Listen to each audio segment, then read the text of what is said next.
A paz do Senhor, amados. Eu sou o pastor Adelcidos Reis. Trago-lhes o comentário da lição 3 da revista da nossa escola dominical, CPAD, que tem como título Jó e a realidade de Satanás. Textual: E vindo um dia em que os filhos de Deus vieram apresentar-se perante o Senhor, veio também Satanás entre eles. Jó capítulo 1, versículo 6. Verdade prática. Segundo as Escrituras, Satanás é um ser real, portador de personalidade, e só o venceremos com as armas espirituais. Amados, hoje nós vamos estudar a lição 3 e vamos falar de Jó e da realidade de Satanás. Muitas pessoas não gostam de falar do inferno e nem do diabo. Jesus, em seu ministério terreno, falou muito sobre o inferno, como advertência para que os cristãos não fossem para lá. Ele falou do diabo para adverti-los acerca das suas estratégias de ataque. A realidade do céu e de Deus é evidente nas Escrituras, assim também a realidade de Satanás e do inferno. Em uma guerra, nós precisamos conhecer as estratégias do inimigo. E neste sentido, o apóstolo Paulo advertiu os cristãos em Éfeso, na sua carta aos Efésios, no capítulo 6 e o versículo 12, dizendo que a nossa luta não é contra carne ou sangue, mas contra os principados, contra as potestades, contra os poderes do mundo tenebroso, contra as forças espirituais da maldade nas regiões celestiais. E nesta batalha, nós precisamos entrar com armaduras adequadas para este combate. Neste particular, o apóstolo Paulo nos adverte, na sua segunda carta aos Coríntios, no capítulo 10, e o versículo 4, dizendo: As armas da nossa milícia, elas não são carnais, mas são poderosas em Deus para vencermos as fortalezas do inimigo, vencendo o sofisma. O que são sofisma? São estratégias, são arraiais que o inimigo monta ao nosso derredor, visando destruir os nossos projetos, os nossos sonhos, famílias, ministério, enfim. E neste sentido nós precisamos entrar na peleja, precisamos lutar de forma adequada. Jó, ele conhecia bastante de Deus, mas conhecia muito pouco do diabo. Talvez Jó passou pela prova e não soube a razão por que estava sendo provado. O apóstolo Paulo, ele afirma que nós não devemos negar os ardis de Satanás. Quando nós compreendemos a estratégia de ataque do inimigo, é a maneira que nós também vamos nos organizar para contra-atacar. Neste sentido, tem muitos cristãos agindo de forma errada, porque ao invés de agir contra o inimigo, estão agindo contra o seu próximo, contra o seu semelhante. E neste sentido, amados, nós vemos que a guerra não vai ser vencida. Muitos estão lutando contra o seu próximo, com atitudes incorretas, com porfias, inimizades, contendas, dissensões e peleja. Por esta razão, nós vemos divisões em nosso meio. E muitas vezes a nossa forma de ação está tão errada que o inimigo ele vai se sobressaindo. E desta forma, nós, se não tivermos cuidado e lutar legitimamente, de forma adequada, nós vamos perder a batalha. Vamos então para o tópico primeiro. O tópico primeiro nos diz: o livro de Jó e a natureza de Satanás. O livro de Jó não procura provar a existência de Satanás, mas sabe que ele é um ser real. Destaca algumas características da sua natureza, e isto faz-nos conhecer melhor. O diabo, ele é um ser espiritual e está na categoria dos anjos. E na categoria dos anjos, nós podemos ver duas classes de anjos: anjos eleitos e anjos caídos. Quem são os anjos eleitos? São aqueles anjos que guardaram seu estado original, não se renderam à rebelião de Lúcifer, e então eles receberam o status de anjos eleitos, conforme Timóteo, capítulo 5, versículo 21. Eles estão a serviço de Deus, de Cristo e da sua igreja. Os anjos caídos são os anjos que se renderam aos apelos de Lúcifer na sua rebelião, foram expulsos do céu e lançados à terra. Receberam a natureza maléfica, são propagadores do mal. Neste sentido, nós vemos que os demônios eles estão divididos em classes. Existem classes que são organizadas. A Bíblia afirma na carta de Judas, no versículo 6, que ali, amados, os anjos que não guardaram os seus principados estão em algemas eternas, aguardando o dia do juízo. No livro de Apocalipse, no capítulo 12, versículos 2 e 3, a Bíblia afirma que houve um sinal no céu. Eis que um grande dragão vermelho, que tinha 7 cabeças e 10 chifres, e sobre as cabeças 7 diademas, com a sua cauda, arrastou a terça parte das estrelas do céu. De acordo com a tradição hebraica e a Bíblia de Estudo Aplicação Pessoal, na página 1820, no seu rodapé, afirma que aquele dragão vermelho é Lúcifer no tempo da sua queda. E as estrelas que foram arrastadas com a sua cauda são exatamente os anjos que aderiram à sua rebelião. Ponto de número 2. Um ser criado. Satanás, amados, ele é um ser criado. Na verdade, ele é um anjo.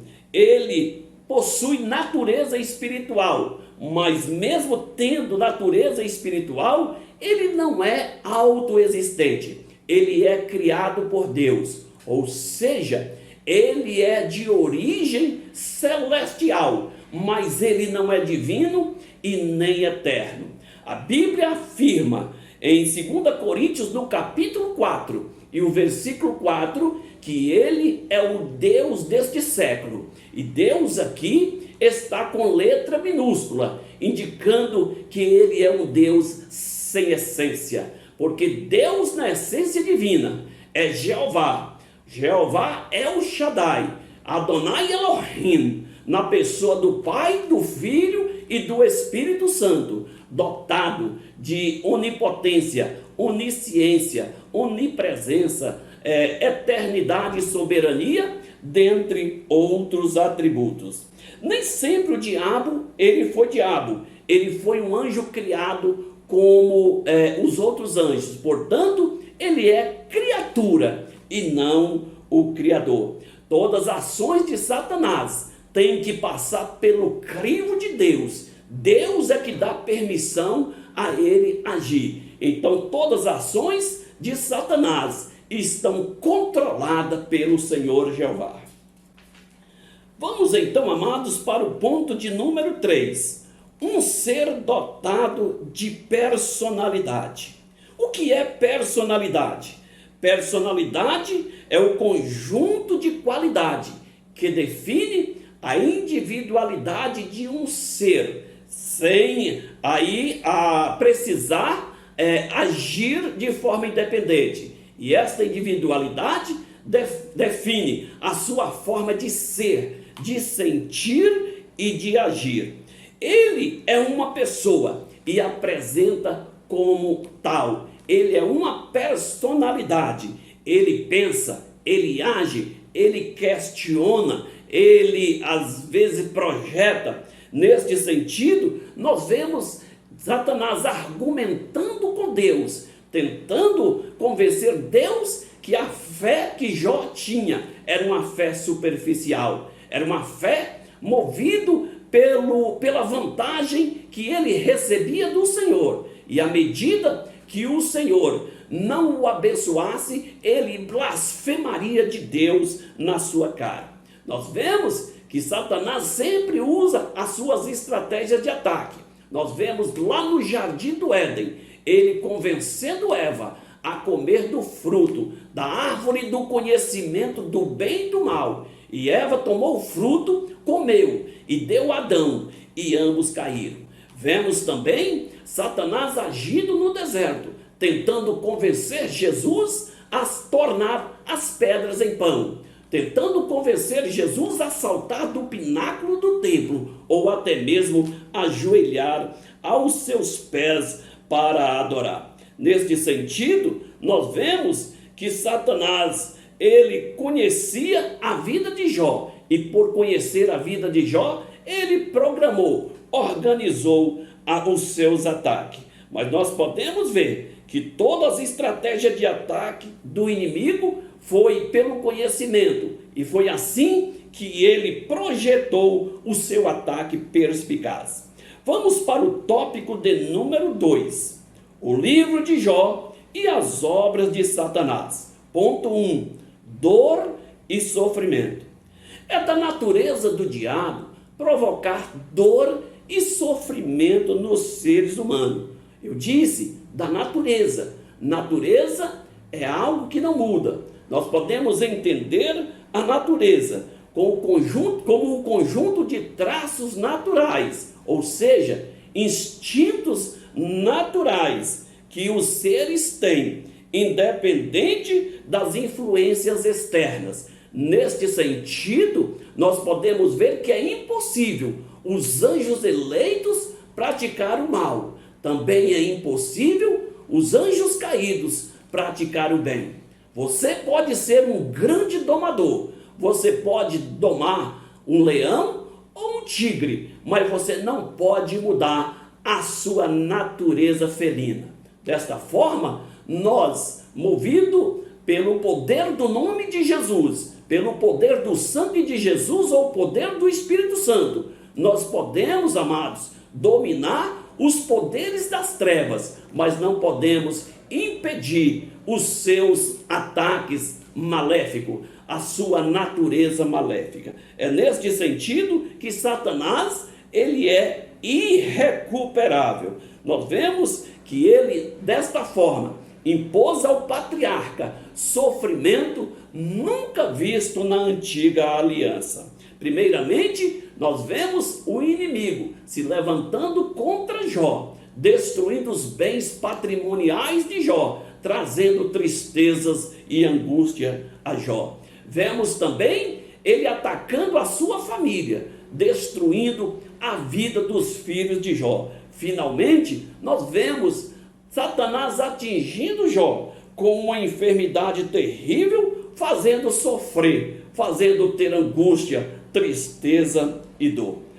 Ponto de número 2, acusar.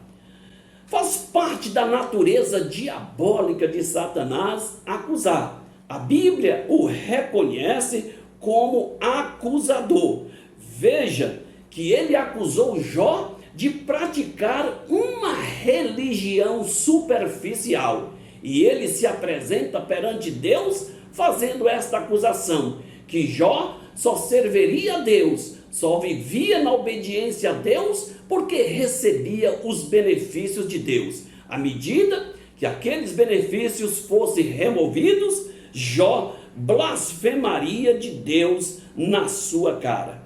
Veja, meus amados, que ele é um acusador. Ele não sabia quem era Jó. Ele não sabia que Jó tinha capacidade de resistir àquelas tentações. E nós vemos que ele, sendo um agente acusador, ele sempre está pronto a acusar. Vemos também no livro de Apocalipse, no capítulo 12, o versículo 10, que ele acusa os santos de dia e de noite. Ponto de número 3, tentar. Veja, meus amados, além de acusar, além de causar sofrimento, Satanás é o agente da tentação. A Bíblia o chama de tentador. Faz parte da sua natureza tentar as pessoas. Neste sentido, nós podemos ver a carta de Tiago, no capítulo 1, os versículos 3 e 4. A Bíblia diz: Ninguém ao ser tentado diga: de Deus sou tentado, porque Deus a ninguém tenta. Cada um é tentado pelas suas concupiscências. E o que são concupiscências? São cobiças que os seres humanos têm. Cobiça por posições, por destaque, por fama, cobiça por dinheiro, por prazeres desta vida e por prazeres sexuais. Neste sentido, na primeira carta de João, no capítulo 2 e o versículo 16, a Bíblia nos adverte: tudo que há no mundo, há a concupiscência da carne, há a concupiscência dos olhos e a soberba da vida. Neste sentido, o diabo usa as fraquezas humanas para provocar as suas tentações. Ele então usou as concupiscências dos sabeus e dos caldeus para atingir o patrimônio de Jó, para destruir as ovelhas de Jó, os camelos de Jó, os bois e as jumentas de Jó. Ele usou estratégias que muitas vezes no próprio ser humano, a cobiça dos caldeus e dos sabeus trouxe a destruição dos bens patrimoniais de Jó. Neste sentido, meus amados, nós vemos que o diabo, ele incita a tentação, visando destruir vidas humanas. Vamos então para o tópico de número 3, o livro de Jó e o ocaso de Satanás. Ponto 1, queda e ruína de Satanás. O que é ocaso? Ocaso significa queda, ruína, destruição. E nós vemos, amados, que a vitória de Jó trouxe derrota para Satanás. O diabo, ele não conhecia Jó na sua essência. Ele achou que Jó seria uma presa fácil, mas ele não conhecia a essência de Jó, a firmeza da fé de Jó. E Jó, ele permaneceu firme. Veja, Deus conhecia Jó na sua essência, deu testemunho de Jó muito antes do seu sofrimento, muito antes da sua prova. Neste particular, Deus, ele conhece a essência do ser humano, ele conhece a nossa essência, e por isso, amados, nós precisamos nos esforçarmos para apresentarmos a Deus aprovado.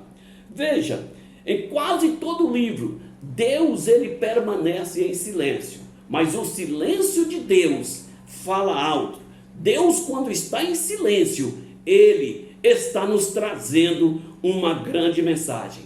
Por outro lado, a partir do capítulo 3 do livro de Jó, Satanás, ele sai de cena. Nós não vemos mais a figura de Satanás. Ele perdeu a peleja para Jó, ele perdeu a batalha. Então, meus amados, isto mostra que Satanás não conseguiu o seu intento de levar Jó a blasfemar contra o Senhor. Vamos então para o ponto de número 2, Jó e o testemunho de Deus. Veja, meus amados, o livro de Jó começa de uma forma dramática, mas termina de uma maneira fantástica. Jó, ele foi submetido a uma grande prova, foi submetido a uma prova de fogo, mas ele saiu vitorioso nesta prova. Então, quando nós somos provados, nós não devemos perguntar a Deus por que da prova, mas devemos compreender para que da prova, porque com certeza, depois que nós sermos aprovados, receberemos as bênçãos do Senhor. E foi neste sentido que Deus abençoou Jó. Nós vemos a graça de Deus estampada no livro de Jó. Deus se manifesta a Jó a partir do capítulo 38 de Jó. Então Deus, ele faz perguntas a Jó. Deus se revela a Jó. Deus, ele faz 70 perguntas para Jó. E estas perguntas, era simplesmente para revelar a Jó a sua onipotência, a sua onipresença, a sua onisciência, sabedoria, a sua eternidade em Jó, dentre outras virtudes divinas. Vemos a graça de Deus sendo manifestada, e ali Deus, com pergunta, mostra Jó a sua grandeza. Deus pergunta para Jó: onde você estava quando eu lancei os fundamentos da terra? Onde você estava quando eu coloquei as estrelas no firmamento? Onde você estava quando eu coloquei limite nas águas do mar? Então Deus, ele faz perguntas para Jó, e Jó então, ele coloca a mão na boca, ele fecha a boca e ele fala: eu falei daquilo que não sabia. Veja que a graça de Deus está sempre pronta a se manifestar na vida do ser humano. Assim também, a graça de Deus se manifestou em nossa vida, na nova aliança, trazendo salvação e redenção a todos os homens. Assim também, nós vemos Deus agindo e restaurando a vida de Jó. Durante o estudo desta revista, nós ainda trataremos de assuntos que darão continuidade aos assuntos estudados neste dia. Amém, amados? Que Deus nos abençoe e tenham todos uma boa aula.